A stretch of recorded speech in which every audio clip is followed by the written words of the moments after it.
พักยังไหมเท่า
โอ้งามเนาะมักสลีเจ้าเนาะ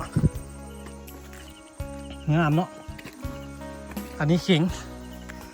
โอ้ขิงก็งามโอ้บักงามขิงกะปีนี้ขิงงามขิงเจ้าเนาะหมักแตงก็งามโอ้หมักแตงกับคุรุโคโลอยู่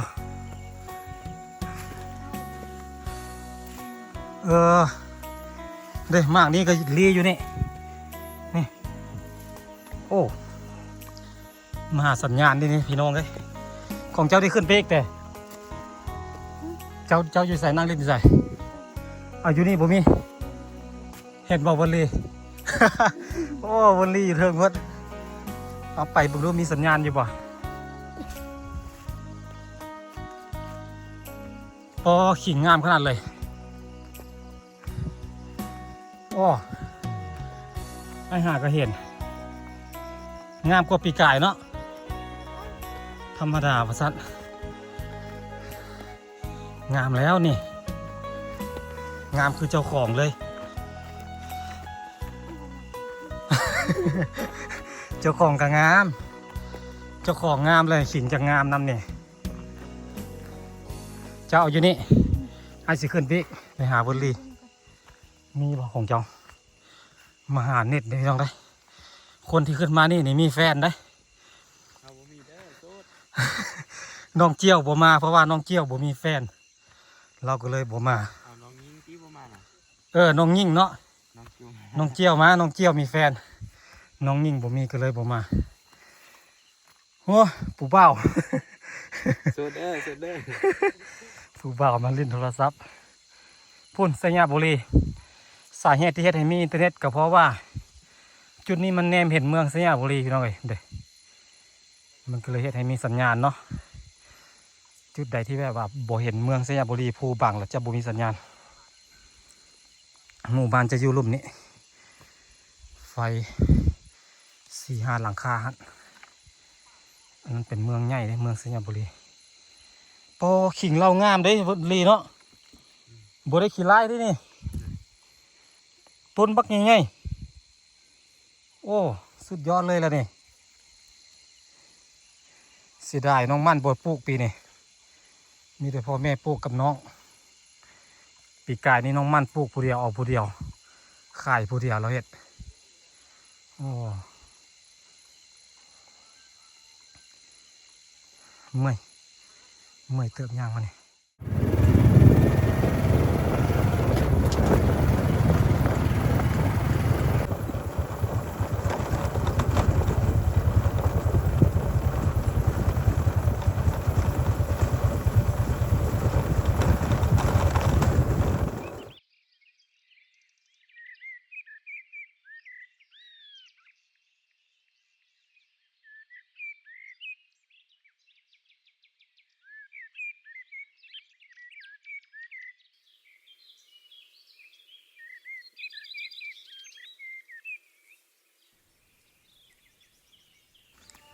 หลายคนก็อาจจะยังจะจื้อได้น้องพี่น้องเนาะ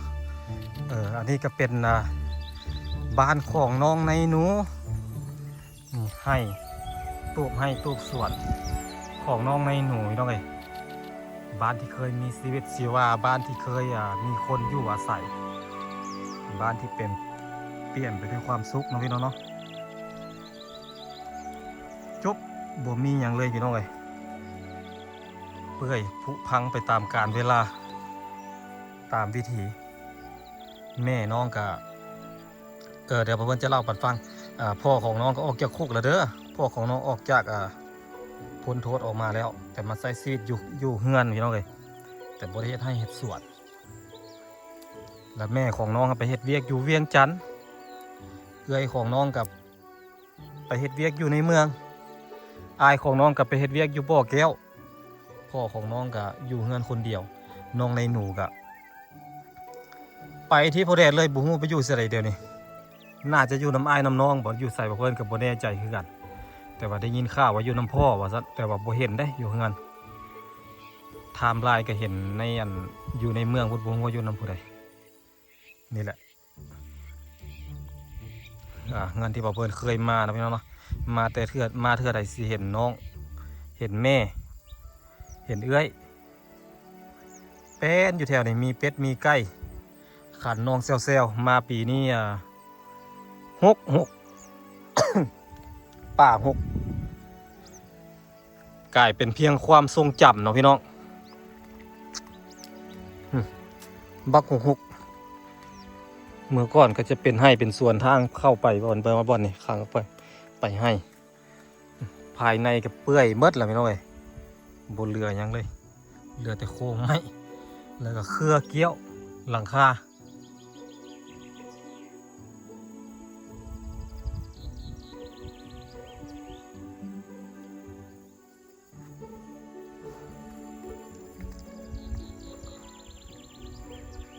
เปลี่ยนแปลงไปตามวิถีลมหนาวพัดวอยมาเย็นจ้อยมาก็เอาได้บิดบัดนี่เริ่มคิดฮอด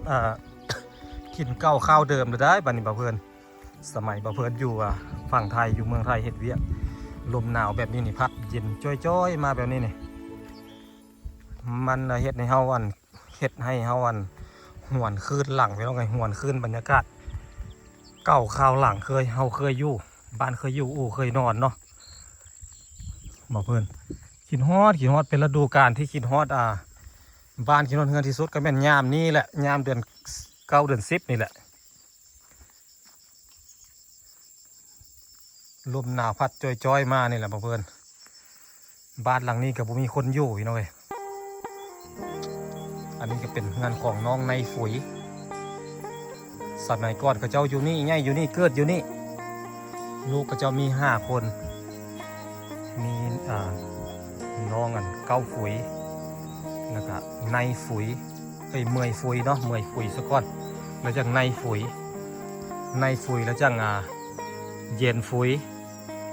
แล้วก็คนสุดท้ายก็คือน้องลายฝุ่ยเนาะพี่น้องเนาะเป็นผู้หญิง4 คนเงินหลังนี้ก็คักได้อบอุ่นดีได้แต่ว่ามันการเวลามันผ่านไปละก็เจ้าก็ย้ายลงไปอยู่ลุ่มอยู่บ้านลูกเต้าก็เอาลูกเอาผัวเมิดเอาเมียเมิดอบอุ่นแต่ตอนทำบิดครอบครัวนี่แต่ตอนที่อยู่น้ำกันพี่น้องอยู่กันพร้อมเพียงเฮงหน้ากันนี่ม่วนอบอุ่นนั่นแหละเขาเจ้าจังบอกว่าเวลาอยู่น้ำกันน่ะอันเวลาช่วงเป็นช่วงเวลาที่มีความสุขที่สุดกอบโกยให้มันได้หลายๆพอคนเฮาพอใหญ่มาเติบโตมาแล้วก็แยกย้ายกันไปเติบโตต่างคนต่างไปต่างคนต่างหาอยู่หากินครอบไปครัวมันแล้วได้บัดนี้ไปสร้างครอบครัวใหม่แล้วพี่น้องเป็นวงจรชีวิตครอบครัวที่เคยอบอุ่นครอบครัวที่เคยอยู่ร่วมหน้าร่วมตากันมีอย่างกับปั่นกันกินพิษกันเทียงกันก็เป็นบางครั้งบางคราวพี่น้องเนาะแต่มันก็มีความสุขกลายเป็นเฮือนห้างไปเลยพี่น้องเมื่อก่อนมีคนอยู่บ้างหลายๆกลายไปกลายมาอยู่แถวนี้สมัยก่อนพี่น้องเนาะ ลมหนาวพัดว่อยๆเย็นจ้อยๆกินฮอตอดีตความเก่าคราวหลังไปเดี๋ยวมื้อนี้มาเพื่อนสิพาไปเก็บหมักแตงก่อนพี่น้องเลยไปคอหมักแตงตามมันให้ตามส่วนของชาวบ้านก่อนเพื่อนสิให้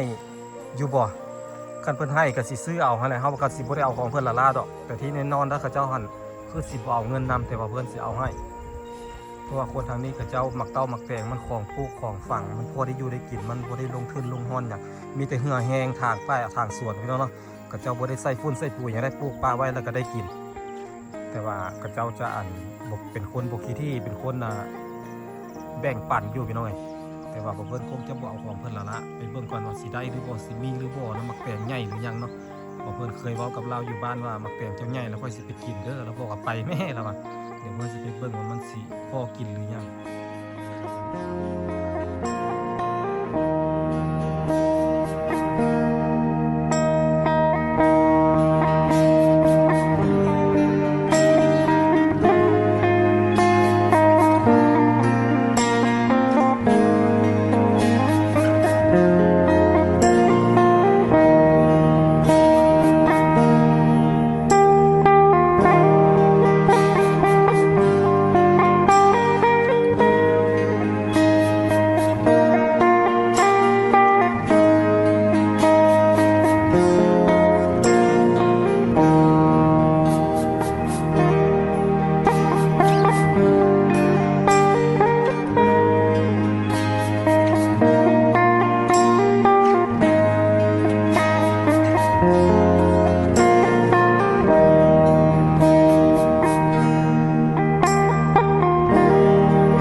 มีคนอยู่บ่นี่มาเมื่อวานนี้แต่ว่านอนห้วยเดือ โอ้มารอบนี้มักเดือยงามเนาะมาตอนนั้นยังต้นน้อยอยู่กินแล้ว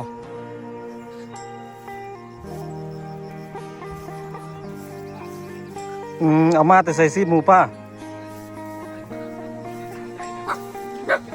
แต่กินเอาแล้วแหละกินแล้วแหละ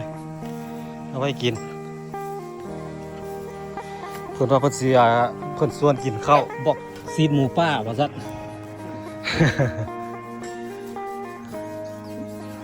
เฮ็ดหยังรับมีด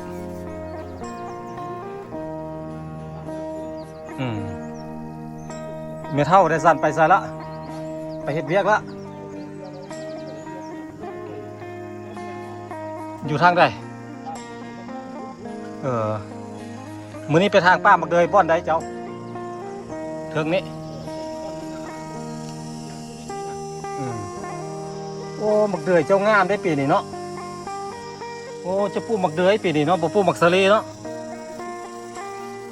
ดีแล้วนี่ปลูกมักเดยราคาดีกว่า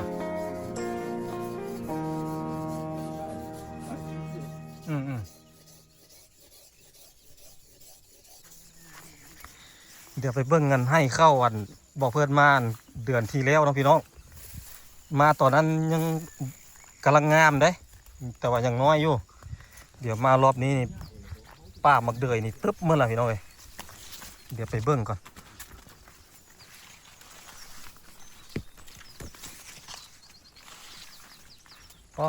ตัว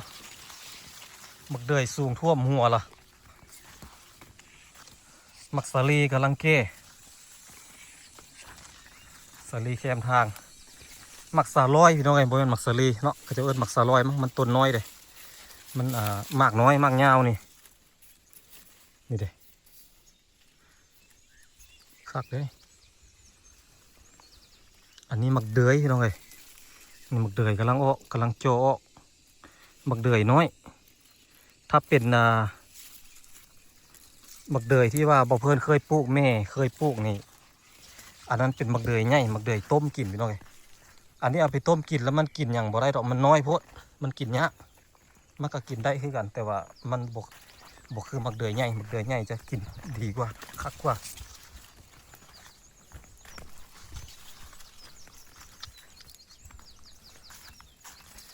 เบิ่งให้เรา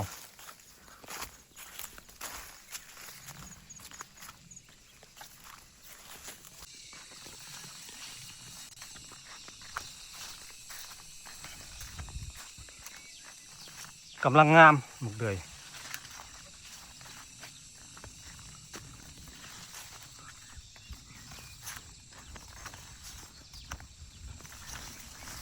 โอ้แถวนี้กินมาแล้วมักสลีมันแก่แล้วเด้ตัดมากินมาละเหลือแต่รุ่นปลูกล่าปลูกน้ำหลังฮะเขาจะปลูกมักสลีเป็นสุดเลยพี่น้องเลยกินตัวนี้เมื่อแล้วก็กินตัวไม้เมื่อแล้วกินตัวไม้ปลูก3-4สุดหมดเลย4เทื่อปลูกคนละช่วงเวลา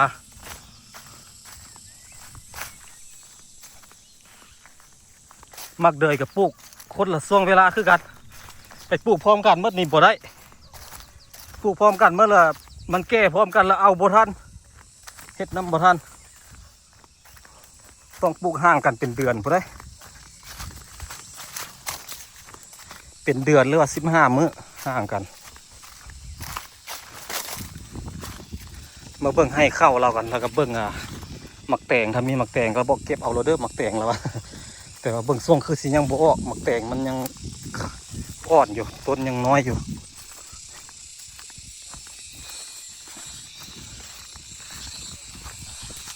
โอ้โหเข้าเราออกม่านแล้วนี่เป็นม่านแล้ว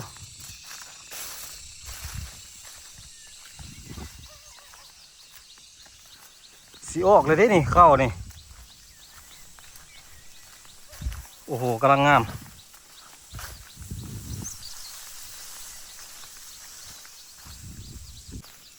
นี่ออกม่านเลยพี่น้องเอ้ยนี่ต้นเต่าอ้วบตุยนี่กำลังถือผ้านี่เข้ากำลังตั้งท้องนี่เลยเข้ากำลังตั้งท้องเป็นม่านสมัยยังน้อยนี่เป้าเพื่อนจิกกินม่านเข้าผู้เฒ่าผู้แก่เพื่อนระบอกว่าจะไปเฮ็ดได้ว่าซั่นจะไปกินมันสิเป็นบ้าเข้ากำลังเป็นม่านไปจิกเข้าม่านกิน เป็นบาปเป็นกรรมได้ภาษาบ่เพื่อนก็บ่กินอีกเลย ข้าวมันพี่น้องมันแซ่บได้มันก็หอมโอ้บางทีบักงามๆปอเข้าเพียงงามแท้นี่ท่วมหัวเลยโอ้โหบ่อนนี้งามกูมูบ่อนนี้เพียงบ้าไร่เมื่อกี้นี่ท่วมหัวโอ้โหว้าวให้เข้า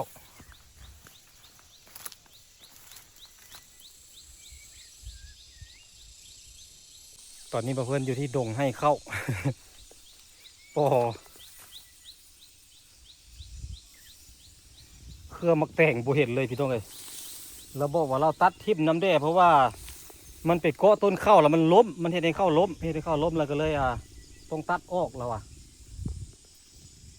ต้องตัดออกเพราะว่าข้าวล้มแล้วมาเฮ็ดให้หนูกินเราบอกหนูกินข้าวก็เลยจำเป็นได้ตัดได้ทางทิ่มเครือมักแต่งแล้วมันป่งออกมาไหมแล้วบอกแต่ก็เริ่มดอกแล้วแต่ก็บ่เห็นมากนะพี่น้องบ่เห็นว่าเครืออยู่สิเลยเครือมักแต่ง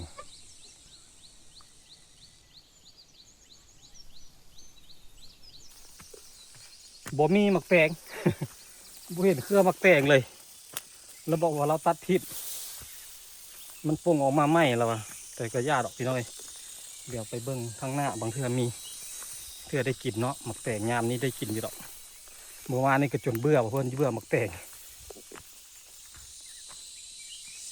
เดี๋ยวเพื่อนย่างกลับก่อนโอ้เข้างามมากเลย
รายได้นี่พี่น้องรถซิงสปีดโอ้อันตรายยังไงน่าจะเปลี่ยนเลนเบิกทรงน่าจะอยู่ฝั่งนั้นแล้วเปลี่ยนเลนบ่หรือไงข้ามมาเลนนี้แล้วมันบ่ได้บ่แน่ใจบ่เพิ่นคือเป็นนั้นเดี๋ยวเพิ่นไปเบิ่งก่อนหาบอลจอดรถก่อนไปเบิ่งก่อน คิดว่าเรารถมาจอดอยู่นี่แหละจอดบ่อยู่เกือบตกคลอง กลับคืนไปจอดเดี๋ยวลงมาเบิ่งรถเราก่อนโอ้เกือบปีนพี่น้องเอ้ยแถมมาเป็นรถนักเอกโอ้โหเรียบร้อยเลย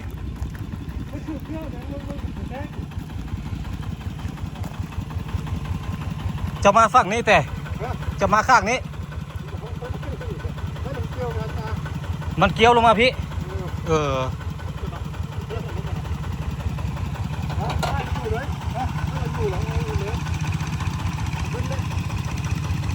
เอามักสลีลงมาขายโอ้เกือบปีนเนาะอีกน้อยเดียวได้นี่ขึ้นเราอันนั้นน้อยได้เงาอยู่มาอยู่ที่ไหนก็ได้คนก็ได้อยู่พร้อมกันยูป่ะยูไปทางหน้าป่ะไปเดี๋ยวยูซอยยูรถซอยลาวก่อน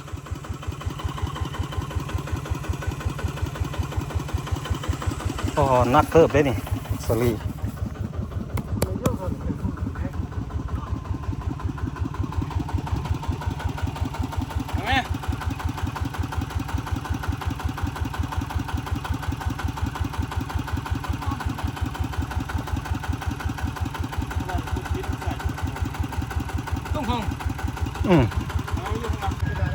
เอาไปได้อยู่จังหวะหนึ่งแล้ว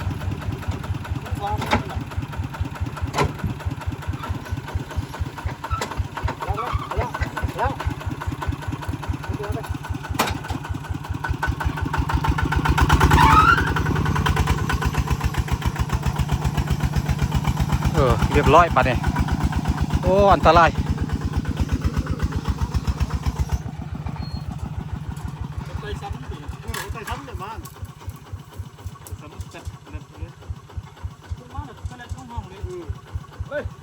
มันเกี่ยวเรื่องอยู่ไงมันปีนเลยมันทำหมุกว่าไม่เดียวมันทำหมุกว่าไม่เดียวเอาไปขายอยู่พ้นป่ะอยู่บ้านบ่เพื่อนหับซื้อมักซารีเอามักซารีออกไปขายพ่อเกือบยกล้อผมแม่งเกือบแล้วยกแล้วเมื่อกี้เนี่ย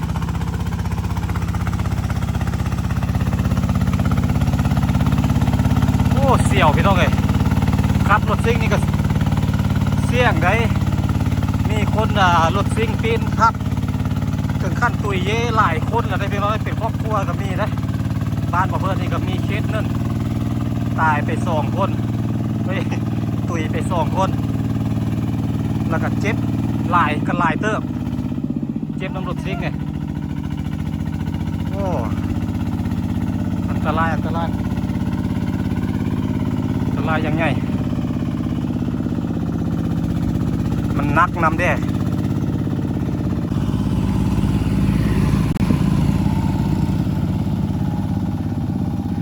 เส้นทางนี้ก็เป็นเส้นทางชีวิตสู่ชีวิตเพราะว่าเข้าไปนี่มีหมู่บ้านอยู่3หมู่บ้านอยู่ตรงไหนข้ามห้วยไปอีกหมู่บ้านหนึ่งเป็น4เดี๋ยวเพื่อนเขาจะลงมาก่อนแล้วก็จะขึ้นมาก่อนแล้วเพื่อนจะไปทางแค่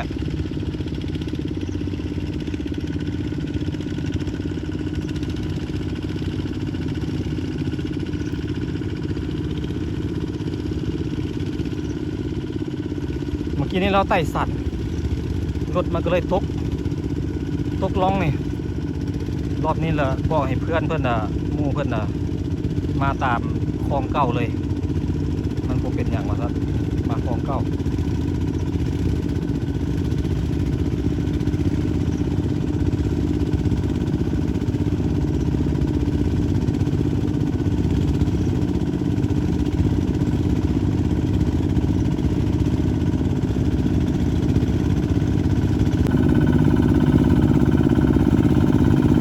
าจะพยายามใส่ให้มันนักข้างหน้าไว้ให้หลายกว่าทางหลังพี่น้องเอ้ย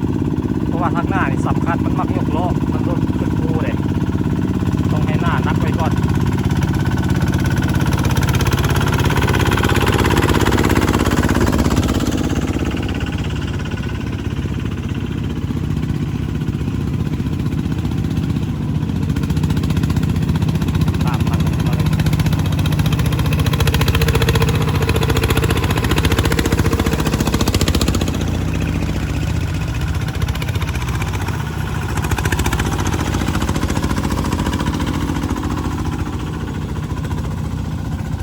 น่าจะเป็นการรับจ้าง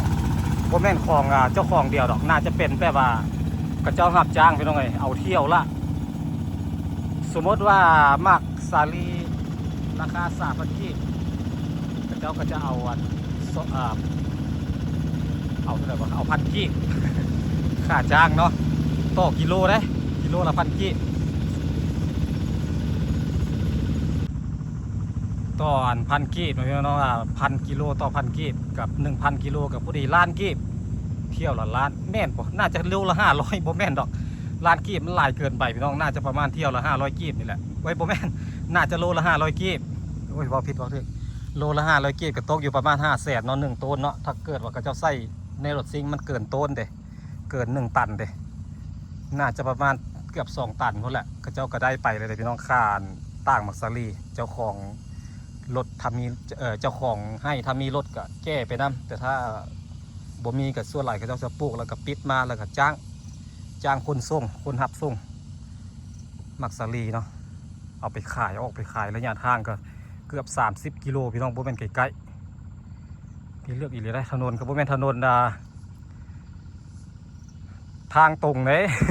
ตามที่เห็นนี่แหละนี่สภาพความเสี่ยงก็มีคดเคี้ยวงูเงไปตามมันซอกลืบซอกเขาไปตามล่องภูล่องผานี่แหละพี่น้องไอ้นี่ถนนไปนี่พูดแหละหมู่บ้านก็จะอยู่พูนอยู่ภูทางหน้าพูดแหละภูตอนหน้าบ่เพื่อนพูดแหละที่เห็นลิบลี่พูดแหละหมู่บ้านก็จะอยู่พูดแหละจุดที่บ่เพื่อนอยู่นี่ระหว่างครึ่งทางแล้วกลางทางแล้วอีกประมาณครึ่งหนึ่งจะฮอดบ้านบ่เพื่อนระยะทาง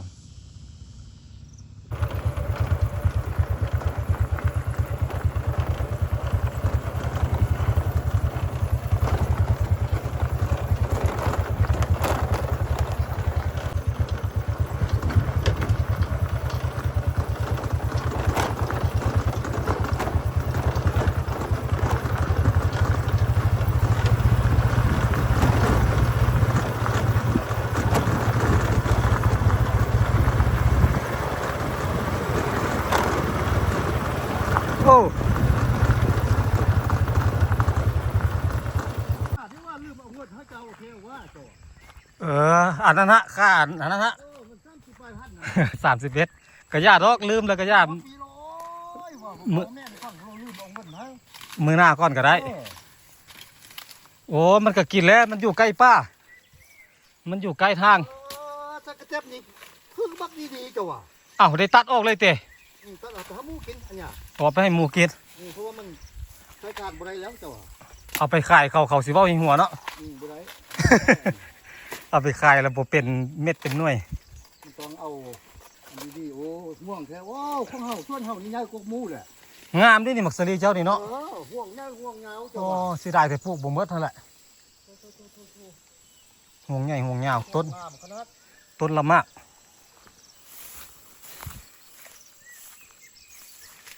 ต้นงามมันยังมีโอ้ได้ตัดไปเกลือหมูเนาะเอาไปเกลือหมูยังมีมากน้อยอยู่เรื่องกันเลยนี่ตัวนี้ก็ได้งามเด้เจ้ามันยังมีมักซ้อนเด้เจ้ามันมีมักซ้อนอยู่มันบ่งามเลยบ่ค่อยมีหัวเจ้านี่ฟ้องใส่กระแตบโอ้มีกระแตบอยู่นี่ผัดบ่กินซะกระแตบเนาะบ่กินผมมากินมักสลีเพ่มีมากนี่ก็กัดแล้วนี่โอ้มันกัดไปหลายดินี่กัดหลายบ้าโอ้โหกัดเรียบอยู่เนี่ยโอ้หลุดซิงเขาเกือบปีดเมื่อกี้นี่อยู่ฮั่นที่ใครนี่มันตกคลองอันเขาไปไต่สัตว์แล้วมันละตกเขาบุกคุยเด้ก็สิมันสิบ่ปีดแล้วเจ้าของรถละโดดรถออกมาแล้วมันยูรถไว้นะคือว่านี้ยูดันไว้หน่อยนึงมันก็เลยบ่ปีดแต่บ่แม่นจูเอาสายไปดึงขึ้นก็บ่ได้ มาจะบานบุญกับเครื่องปีนอยู่บุ้มนี้เขาเข็นก็ได้ตั้งเครื่องมาไปบันเจียว อันตรายได้เนาะ อ โอ้มักสลีเราห่วงใหญ่ห่วงยาวขนาดเลยซ้ำแขนนี่แหละ พวกนี้งามกูมูเลยสักทีเท่าน่ะ ดินมันงามเด้สิได้เนาะกำลังแก้ บ่ทันแก้เชื่อ หนูเขามากินก่อนลายอยู่ได้นี่มันกินนี่ โอ้สิเอาเรื่องหันต้นตาหันบางทีได้เป็นต้นบางทีมันกิน แต่ โอ้ นะต้นไม่เงินเนาะ สิได้เนาะ อ้ายมากับบ่ได้สัตว์ได้จริงยังเนาะ เด็กน้อยแฟดอยู่ใส่อยู่เฮือน ดูมันเนี่ยเห็นอย่างนี้ หมอดวงตาได้อยู่ใส่อยู่ให้ มาดูลำดองนี่ชั่วมือละมือนี้มาบ่เห็นหมามืออย่างไม่ไปให้น้ำพ่ออ่ะ แต่ โอ้ยันแม่นโอ้เขาบังคับไปช่วยกับปลาแดงดิ ให้เขาเจ้าอยู่แคมทางเขาเนาะ ให้เขาน่ะ แล้วสิไปแวะลิ้นน้ำก่อน มาถ้ามันบ่ไปพุ่นมานี่ชั่วมือ โอ้งามด้วยหมักเซอรี่นี่โปสอดเนาะเสียดายเนาะมันกินเนาะ ที่จะเอาจักรมาตัดอันนี้โอ้เป็นหม้อป้าจ้ะ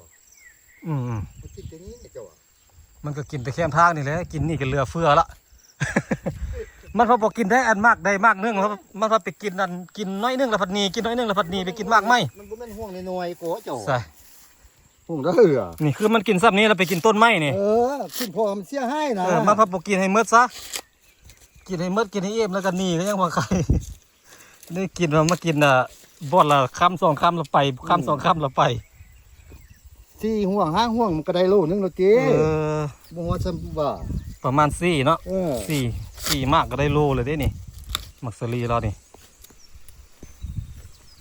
โอ้เสียดายเอาไปเกลือหมู ถ้ามันบ้างว่ามันยิงปืนตอนบอมยิงหอมันยิงหอไปอีกตอน ได้ยินอยู่ได้ยินเสียงอยู่ ได้ยินเสียงลุงเพลงเราดอกได้ยินเสียงอยู่ว่าสันเมื่อกี้นี่คนไปเล่นน้ำลุงเพลง โอ้ค่อยกระย่างลุงหันมาอันเจ้ามาจอดกลางคู่เราย่างขึ้นไปมันเจ้าอ่ะ จอดกลางปูย่างขึ้นไปหันพอเท่าทงเวิร์น เนาะ ค่อยเลยขี่รถจักรไปจอดไว้อยู่ให้ลาวพูดเลย ขี่รถจักรมาแล้วมาจอดอยู่หน้ากลางคู่น่ะ กลางปูไหน กลางคู่ไปอันส้นขิ้งไก่ส้นขิ้งเข้ามานี่นะมอยี่มาฮอดทางขึ้นให้ลุงเพ่งนี่นะทางล่วงน่ะ น่าสิแม่นค่อยแหละ แม่นโอ้เพิ่งมันเจ้าโอ้ เป็นได้ไก่เจ้าพันได้หลายใจจากตัวละไก่ต่อ เพิ่งแม่ไก่ผู้โตงามกว่าเจ้าช่องตู้บักงาม ลูกมันฮะป่ะ ขัดแล้วเนาะ บุขั้นเถื่อ ยังบ่ขัดอยู่ คือไก่ป้าใต้เด้อเจ้า แม่มันไข่ไหมแล้วป่ะ ไข่เลยเด้ไก่มาเลยเด้ไก่เฉลียวนี่โอ้แต่เฮาบ่อยู่เราเป็นบลำบรวยได้ไก่จากตู้นึง เสียดายเนาะได้จากตัวเหลือจากตัว ได้จากตู้3ตู้4ตู้อ่ะ เป็นไก่ผู้สอง ไก่ผู้ซ่องบักงามเจ้าไก่ตั้งแม่นไก่ป้าเด้อเจ้า เป็นไก่แม่นึ่งเนาะ ค่อยยังว่าบ่ป้องว่าหักษาไว้เด้อไก่ช่องตู้อยู่จะถูก แม่มันก็เตี้ยๆน้อยๆแม่มันก็คือไก่ป้านี่แม่มันก็ได้ ไก่ว่าป้าไก่อันนี้เมียวบ่คือไก่ป้าเทว่ะ ตัวรอบๆนี่หน่วยเจ้าห้างเหี่ยวเจ้าอ่ะ แต่ยังบ่ขันเนาะ ยังบ่คัน ถ้าเบิ่ง ทักบ่ย่ายเลยไก่น่ะ เลี้ยงไว้หลาย ก็ค่อยก็ว่าซั่น ๆเลี้ยงอยู่ให้นี่ให้มันแดงให้มันเรื่องเครื่องเต็ม แม่นว่า เดินเฮือนเด้ ค่อยเลี้ยวเวียกเราค่อยสิไปตัดไม้บงนี่มาค่อยสิเฮ็ดลกไปพอมันต่างหากเลยนะไก่ต้อเนี่ย ขังไว้แต่มัน เวลาฮอดฤดูมันผสมพันธุ์แล้วเฮาเราเอาผสมกันแล้วมันฟักแล้วเฮาจังปล่อย บ่ให้มาปนกันเลยนะ ปล่อยมันปนกับไก่ลาดให้มันฟักไข่ก่อนเฮาจังปล่อยมันโอ้มังใหญ่ขนาดน้ำเจ้าอ่ะ น้ำใจอย่างว่าเจ้าพวกเราก็มาทวงของเขาบักซ้อโอ้ยห่วงน้อย บ่สู้ของเจ้าเนาะ เขาปลูกที่พวกเขาปลูกห้างดิพวกเราปลูกที่แล้วแหละห่วงบ่ย้าย ปลูกห้างแล้วมันมังใหญ่งามกว่าง ามก็งาม ก็จะว่าปลูกที่ได้ก้างปลูกห้างได้เข้าปลูกที่ได้แต่ก้างปลูกห้างแล้วได้เข้าบัดแล้วสิขึ้นไปเบิ้งแล้วสิขึ้นไปเล่นไปเบิ้งไปหาเท้าดวงตาก่อนเป็นลิ้นทางพุ่นกันเมื่อกี้นี่ค่อยก็ยืนอยู่ฮะยืนอยู่จอมผู้ว่าแน่ลงมาก็เห็นเจ้ากำลังย่างออกจากโต๊ะอยู่แต่ค่อยหับเบิร์ดแล้วค่อยสิลงมาอยู่